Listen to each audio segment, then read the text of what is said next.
Today, we've got a special one for you. I teased this in our last podcast, and now it is officially here.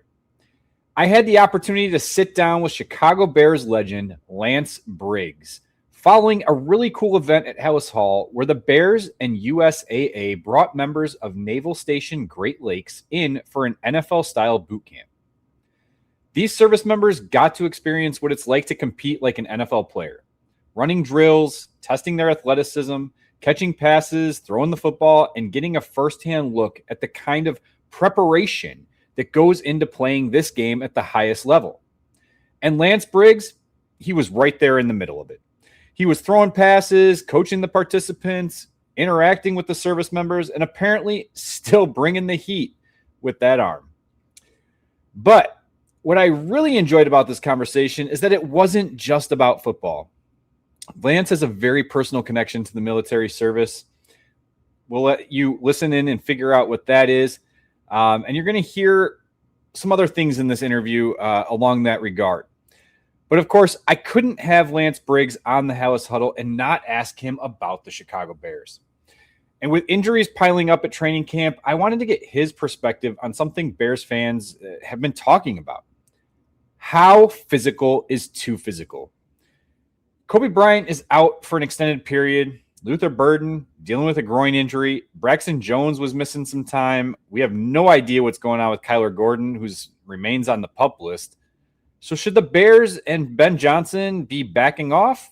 Or is there actually a danger in not being physical enough during training camp? Lance has a very interesting answer, and considering he played 12 seasons in the NFL and was one of the most durable linebackers in Bears history, I think it's worth hearing. And then before we let him go, I put him on the spot about the 2026 Bears. I asked Lance Briggs for his expectations for this team. His answer? Well, you're going to need to listen to find out how many wins he's predicting. So if you're a Bears fan, make sure to stick around for the entire conversation. This is the Halas Huddle. Let's get into it with the Chicago Bears legend, Lance Briggs. Huddle up. Thank you, Lance, for taking the time to talk to me today. You were at Halas Hall helping put family members or put members of the military through an NFL-style boot camp. Mm-hmm. What made you want to be a part of an event like this? Well, I mean, shoot, you got to have an attitude of gratitude, and with the USAA and salute to service, that is our way of giving thanks, to those that sacrifice their lives so that we can live ours. Yeah, the USAA has been putting on this event for a few years now, partnering with the Bears. And obviously events like this have been, they have a lot more meaning when you have a personal connection to the military. Do you by chance have any family members or close friends that you have served that you'd like to recognize today?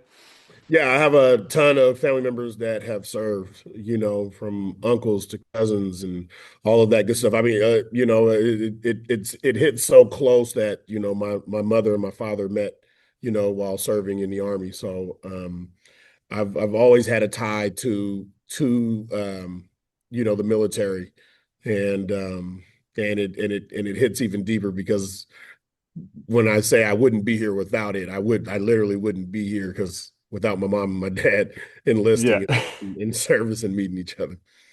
That's a really neat story. I've been to a few of these boot camps. Unfortunately, I wasn't able to be there today, but I've been to a few in the past, and I've seen some pretty impressive standouts from like a service member who could really sling the football or run a sub 5 second 40. Have you seen anybody out there today who made you think this person might actually have some football in them?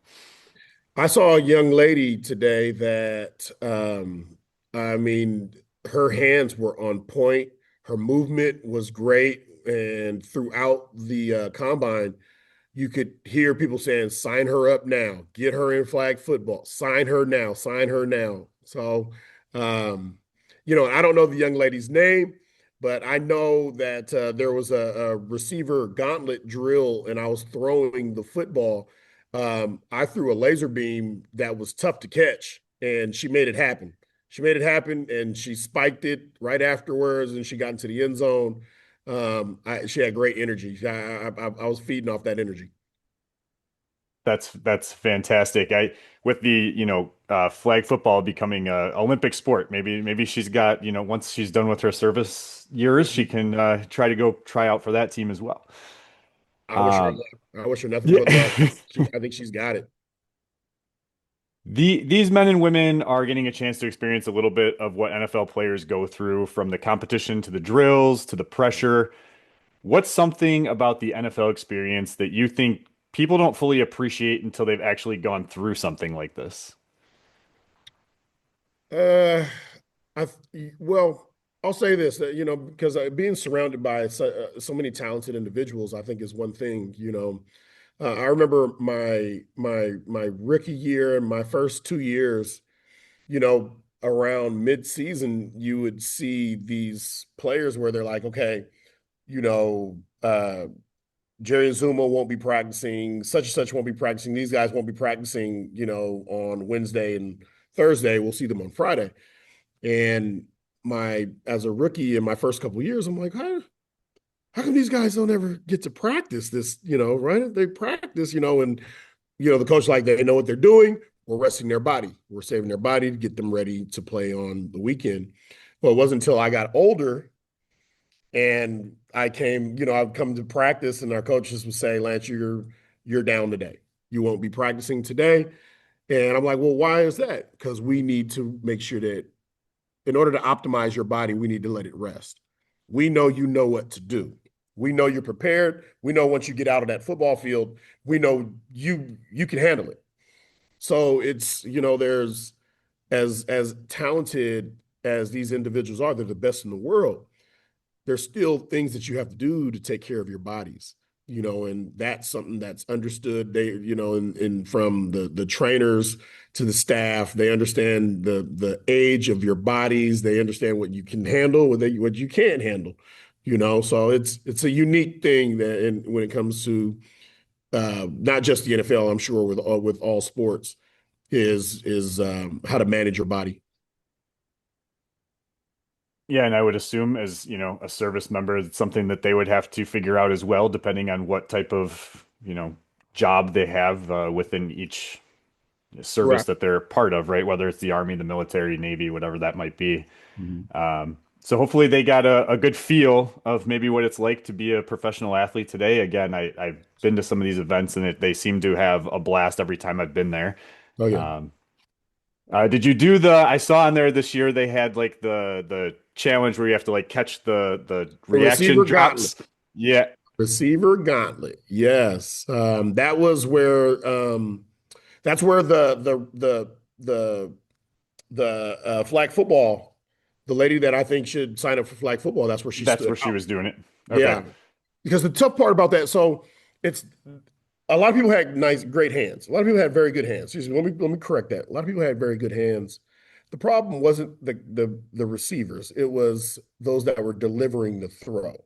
Some of the Okay. throws were could have been soft tossed or underhand. You don't really know until you gotta throw the ball. You gotta throw it with some velocity to see if they know how to catch it right and if they have decent hands.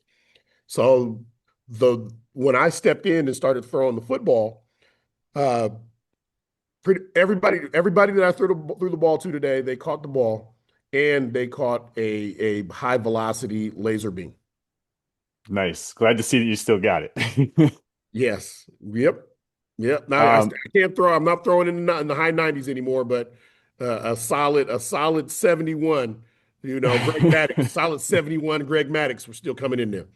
Nice. I'll transition to my last two questions. They're a little bit more Bears focused, but I am kind of acquaintances with Mark Carman and Greg Bragg. So like There when we we, go. I'm sure that those guys would like to try to put you to the test and see if they can catch your heat. Yes, I would listen.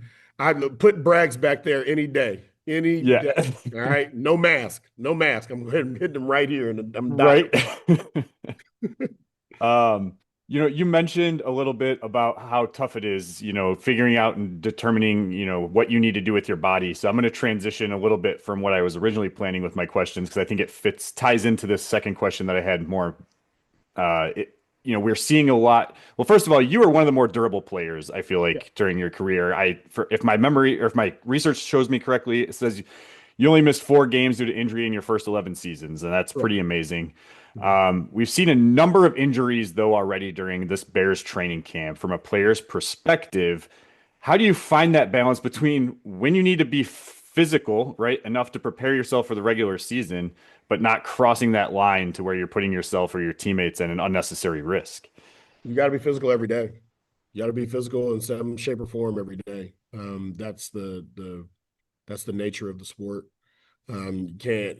The more you tailor off, I think the more dangerous it makes when you get on the field.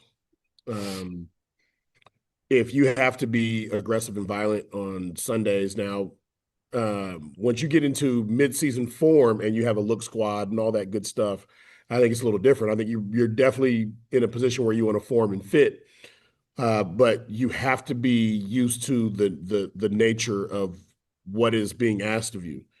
You have some of the largest, most athletic men in the world that are bearing down on you, so you can't ask someone to just do it. It's I think this world's about habits. What habits are you forming?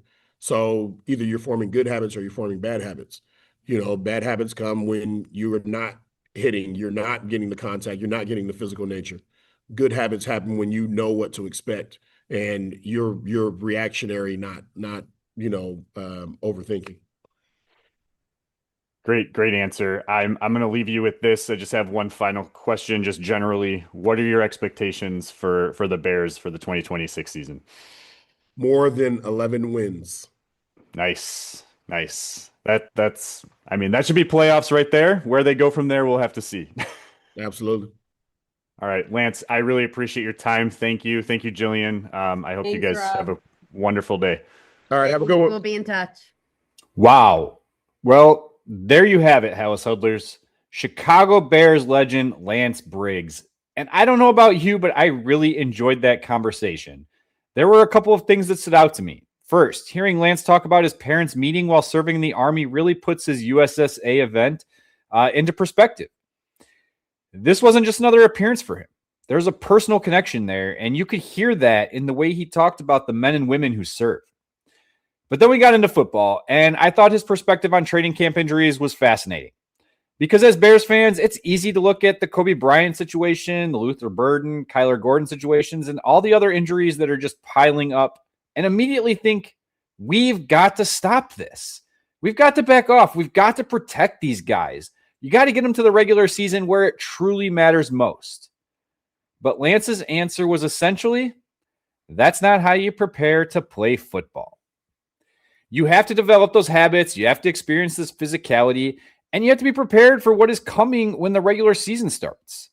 Whether you agree with him or not, that's pretty interesting perspective coming from a guy who missed 4 games in 11 years, spent his entire career dealing with some of the best physical players in the world. And then there's that prediction. I asked Lance Briggs what he expects for the Chicago Bears in 2026. He didn't hesitate, guys. More than 11 wins. Now I want to know what you think. You guys, go to the comments. How many games are the Bears winning in 2026? Are you higher than 11? Lower than 11? More importantly, with all these injuries happening during training camp, do you agree with Lance Briggs that the Bears have to maintain that physical edge? Let me know in the comments, guys. We'll keep this conversation going. And if you enjoyed this conversation with Lance Briggs, guys, remember, Lance Briggs, Matt Forte, Devin Hester, all guys who have been on this show interviewing with us. It's been fantastic. Make sure you hit that like button, subscribe to the Halas Huddle, and turn on those notifications so you don't miss out on what our next Bears conversation might be. We're going to have plenty more Chicago Bears coverage coming your way as we get closer to the regular season.